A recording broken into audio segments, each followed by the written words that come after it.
What's up, y'all? Welcome to the media. I can't do that shit. That's Dale shit. So yeah, we're Saturday morning. First freaking thing, driving out like an hour and a half to this SunTrax job to, it's not really supervise, but watch this Monotube get set and then take measurements, actual field measurements of exactly how it is before we go to do any kind of production on this thing. See how everything goes. Hopefully everything goes good.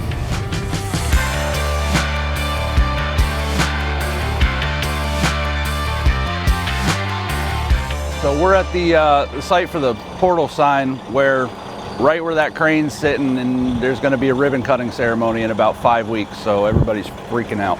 You know, right past the overpass is the SunTrax facility. This is the portal sign is our third and final piece we have to do to complete this project.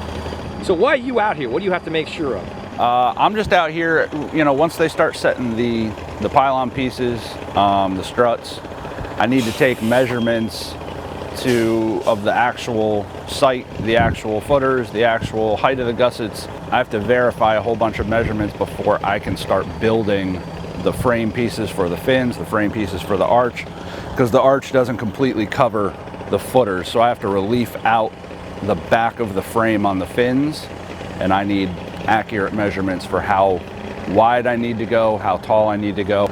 You know, as the gussets are coming in, where are they going to miss the aluminum? It's just, stuff can be on paper, but if what's on paper doesn't exactly match what's the actual, it can cause just problems everywhere. How often does that happen? I thought engineering plans would be pretty detailed about all that shit. Engineering plans are very detailed, but if the real world doesn't match, you can put anything on paper, but just because it's on paper doesn't mean it actually works. Just because you can make it line up in CAD or SolidWorks doesn't mean that when you're working in a three-dimensional space that it actually does work. Snoopy flies the doghouse in the Sunday papers. It doesn't mean it can happen. So what are you measuring? So like I gotta make sure that that all fits. Not that this fits my shit, just that whatever, you know, as the radius comes through, because I'm gonna end up snapping this radius out on the floor of the shop so we can check it. You know, little shit that I don't really want to deal with, but I have to now. Like this plate's bent, I gotta drill this on install. This plate's super bent, I gotta drill that on install. So, you know, it's just, all right, now I need to know when we come out here, we need to either make a tool or bring a big crescent wrench or something to grab that plate and jerk it back straight. Like I said, all those get drilled. They get 8 bolts per connection. All this little stuff just comes down to like one more thing to with, one more thing, one more thing. But at least if I know all the things, then we can. So is everything lining up the way you think it is so far? So far, everything's close. None of it matters really at all.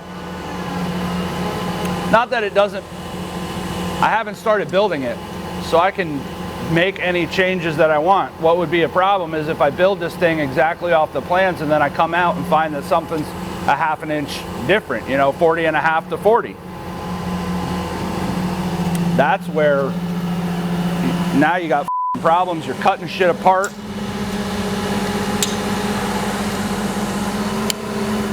How much do you think these pieces weigh?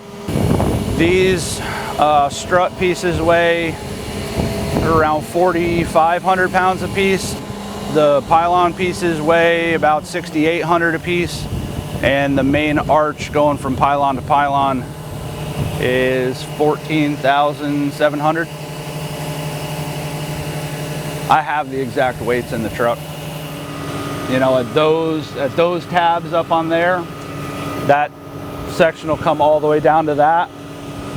And then the last section will go from there all the way down to the ground.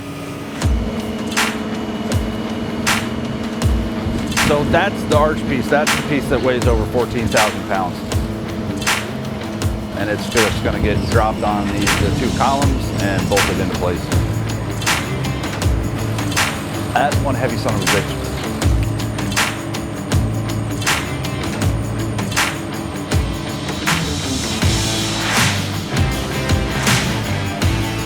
now that you see it, kind of tell me how you building this. We're kind of going at this build in two parts. There's the arch section and then there's the fins. Because the arch section has a 4x4 frame that runs all the way through it. It's a little difficult in that the radius isn't complete all the way around. The radius increases after the pylons. But really doing that is one part, and then the fins are the second part. That's great for the threads. Makes it really easy to put the nut on. All right, so what is the stress then about this job? The time frame is cutting it, because like in my head, all right, it's got to be installed in 5 weeks. Okay, so it has to be absolutely finished in 4 weeks. Okay, it absolutely has to be the last and final piece, absolutely has to be the paint in 3 weeks. So 5 weeks just shrunk even more. So it's time frame. Yeah, I mean, now with this done, measurements taken, now all we got to do is build it.